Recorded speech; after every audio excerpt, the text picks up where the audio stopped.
Hi, we've been developing Content Genie for almost a year now. While we've had some customers earlier with the early releases, we've taken the feedback from a lot of the customers and gone ahead and improved the product. And today we're going to talk about the improved product. So today, before we kind of get into, we've done some market study in terms of what kind of problems most of the digital marketing across the industry face. And I'll talk to that and then I'll kind of get into the demo.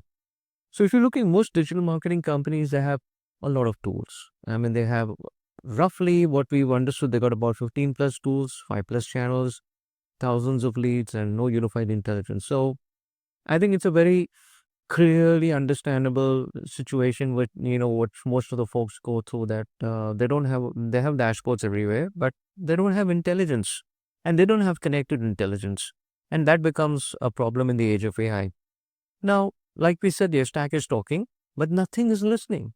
So data continues to remain in silos. You have duplicated workflows. You got manual stitching and no shared content. Furthermore, the drip campaigns which you think that you run with the customers, do they really deliver value? Now, if is it so, you may start off with very static drip campaigns for each and every lead. But do you even realize that these are linear sequences with fixed timing and may not be adaptive enough? For example, you kind of put a day zero, a day two email, SMS, and then eventually the customer does come back showing some interest on day two. And you may decide to not, I mean, sending an SMS doesn't make sense as the next step. You probably may kind of come back, say that, maybe I may kind of upgrade this to a voice call, or maybe I upgrade this to a human. So you see, most of the sequences are very, very dynamic and they depend on how the interactions with the customers are going. And as of now, they're highly disengaged. Secondly, we see most of the personalization emails or the context which is going, they don't have intelligence across the channels, and they're just merely a token replacement, a surface level company mentioned, no behavioral adaptation, no real time calibration. So we're missing out a lot of opportunity. Furthermore, omni-channel does not mean intelligent. It just means that you're using more than one channel and these channels are not connected. So you're really not getting in any intelligence or value out of your current implementation. So if you're seeing issues with your current implementation, then it's time you basically look at a different tool. And that's where Content Genie really comes in. So let's begin the whole journey of Content Genie as I kind of log into the system. And here I'm logging in. And this is the landing dashboard, which gives me the overall lead gen metrics, the conversion funnels, the MQLs, how things are actually going across the board. The whole journey kind of starts off with you defining a campaign. Now, you may define a campaign and you may kind of basically put your target region, the messaging track. And the interesting thing is that you obviously want to have a channel priority in terms of, for this campaign, maybe I may just want to go with something like WhatsApp voice, and then eventually I may want to kind of look at this thing. And you also have a human out in the loop. So certain campaigns, you just want a human in the loop also to kind of come and you could do that as well. So, and once you apply the priority, that is something which takes a prioritization once the communication plans have been defined for each and every lead. Now here, once you defined your corresponding ICP, if the ICP is not defined based on your statistics, whatever you can provide it, you'll go ahead and define on your products that what's the best ICP and the campaign description. And you may have a choice in terms of grade uploading leads, or you may choose to let the system pull leads from the lead data bank. So let's go further deep into the product. And we already have a campaign for Content Genie for the UAE market. And what happens out here is these leads are generated, are pulled from the lead data bank, something like an Apollo or Lucia, based on the ICP that we mentioned. In this case, let's take, for example, we have Raffles, Palm Dubai, and I would want to see the complete prospect card in terms of whom we'll be reaching to. So, as per as your ICP and a lot of information which is coming about the company in general, in this case is basically Palms Dubai, which is a luxury hotel hospitality brand. and the corresponding LinkedIn, the number, the comprehensive analysis. And then we actually start getting deeper. We pick out a lot of information from LinkedIn, all the social media channel, publicly available information which is available about this company. We try to pull everything out. And what we do is we try to start answering question is that, oh, am I trying to sell something? Is there a real need out there? And what is the reach? What are the important people who are in the decision making? What are the kind of projects they've done from a content outreach stand? Because we're trying to sell content outreach, or we try to sell Content Genie. And what's the corresponding recent LinkedIn posts which are there? And similarly, we'll kind of get into the aspects which is more to see that we try to put a scoring mechanism in terms of that what's the outreach score 78, and then based on the bias LSL in suitability rating, we have this thing. We obviously, I will come down to the lead qualification score as well, but that's a little later in the journey. So once you've done with this entire stuff, the assessment, you may take a look at this and say, okay, this looks great, but maybe I would want to kind of understand in terms of what's the right way to reach out to. So AI suggested that, you may want to reach out, to this gentleman via WhatsApp first, and then kind of do an email. And then since it's a high touch point lead, you may want to bring on a human in the loop and then kind of leave it to the system to decide in terms of what next step. Now, this looks great. Now, maybe if I want to change something out here, I could potentially change any channels and put everything out here in terms of adding a human into the loop or adding a voice channel into the loop. I could do that as well, right? So I do have a choice in terms of what I can do, what I can't do. And then once I'm done with this, I can look at the execution timeline. The execution timeline is showing in terms of what's happening, what's the kind of conversation which has happened so far. So let's say I may want to kind of click here, and I can actually see that the initial outbound from WhatsApp is actually gone to the gentleman, and we're waiting responses. And yeah, if I want, I could basically initiate the send again. Now, this is all completely automated by the tool. Now, if the customer does respond back on a positive note, what happens is basically the workflow definition may change dynamically. If the customer does come back and say that I would want to have a pricing discussion, or I would want to get some more information of the product and documentation. So this would go ahead and do the entire stuff in terms of, going ahead and this thing. So this is a dynamic plan. So this plan continues to change as in way the conversation evolves. And that is where the difference really comes in, because you're really not dealing with static sequences. You're dealing with dynamic sequences based on customer response and behavior. And that's an edge over what's there in the market.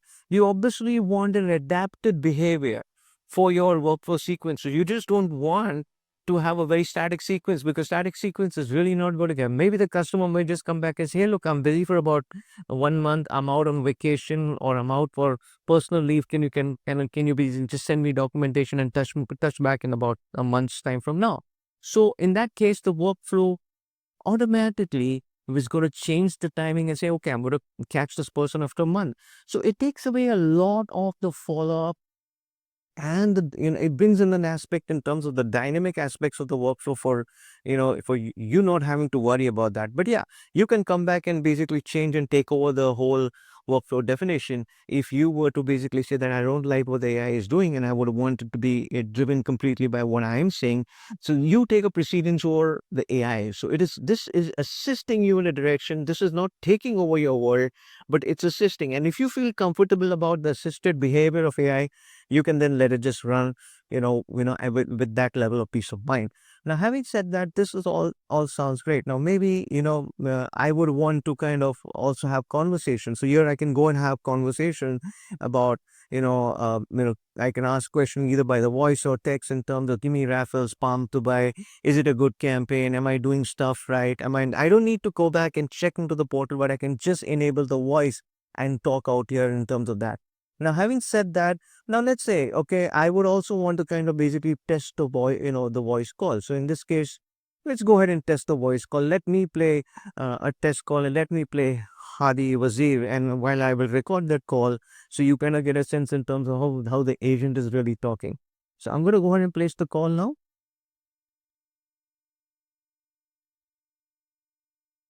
And here comes the call. Hi, Avi Wazir. This is Deepak, Sales Development Representative from Innovation at CR. Hi, Deepak. How are you doing? Hey Hadi, I'm doing well. Thanks for asking. How about you? How's everything going at Rappel? So it's going good, but I'm not doing too well with my outreach at the moment. And we are looking at various companies to come ahead and help us out on that front. What do you have to offer? Got it. I totally understand how challenging outreach can be, especially in such a competitive market. So, we actually have this platform called Content.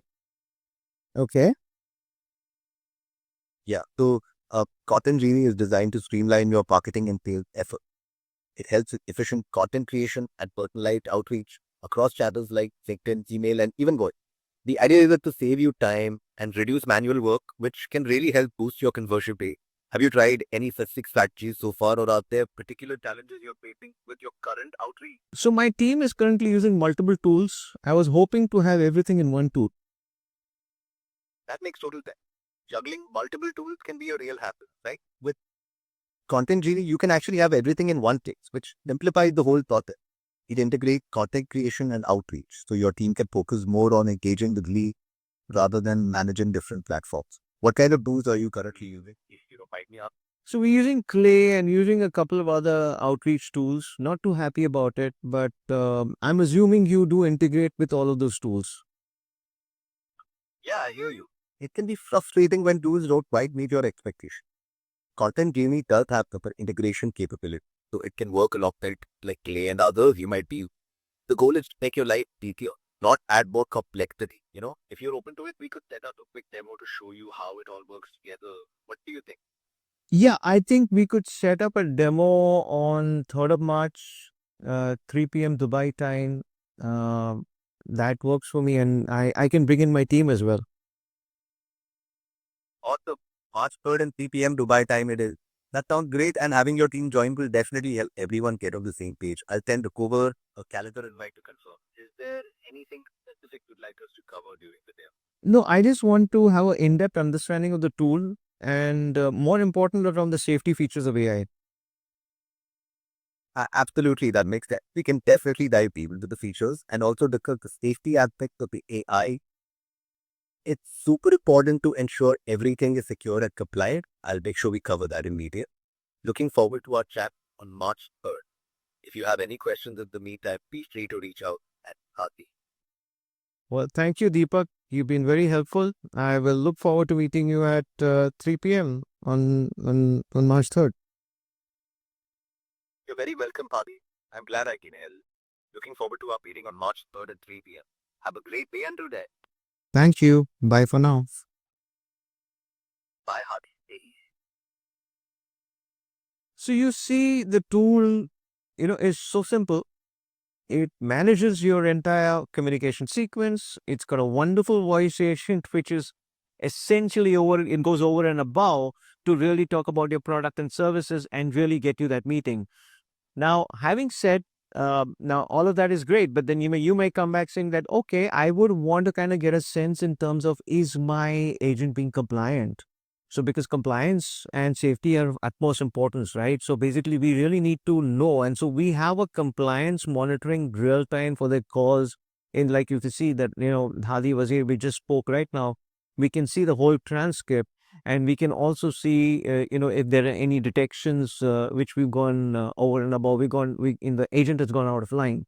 So we aren't constantly monitoring for stuff which kind of happens. So we're not just kind of throwing in a tool which is a bunch of tools working together to kind of give you that functionality. Behind the scene, we have a lot of telemetry and instrumentation which we're tracking, and we want to ensure that the reasoning which is provided by AI is spot on, and it basically lives within the guardrails and it doesn't just go out. So that's the reason we have a very strong compliance monitor. And next time around, I will also talk about a little bit more on the intrusive telemetry and all the agents, and how are we really tracking each and everything which happens in the system. So it's basically a white box system. It's not a black box system where a lot of people claim that, oh, the LLM just answered the question. We will let you know why the LLM answered, and the LLM will be consistent with the answers. The LLM out here is a large language model, or the models which you're using to, for generative AI, like, to this thing. So, and you also have the option of using your own model. So We have two deployment strategies. One where we tell the customer that, hey, look, if you're really concerned about your safety and security and all your business, we suggest you have a personal model, and we host the model completely for that customer, and that model becomes the customer's IP, and it's everything is deployed with the customer's environment. And at the same time, if there are customers that say we are okay with co-sharing the infrastructure and the models, then we have a cheaper option as well. Now, with that being said, I think that's the demo of the tool. And if you have any questions in regards to the tool, feel free to reach out to me. But till then, thank you very much.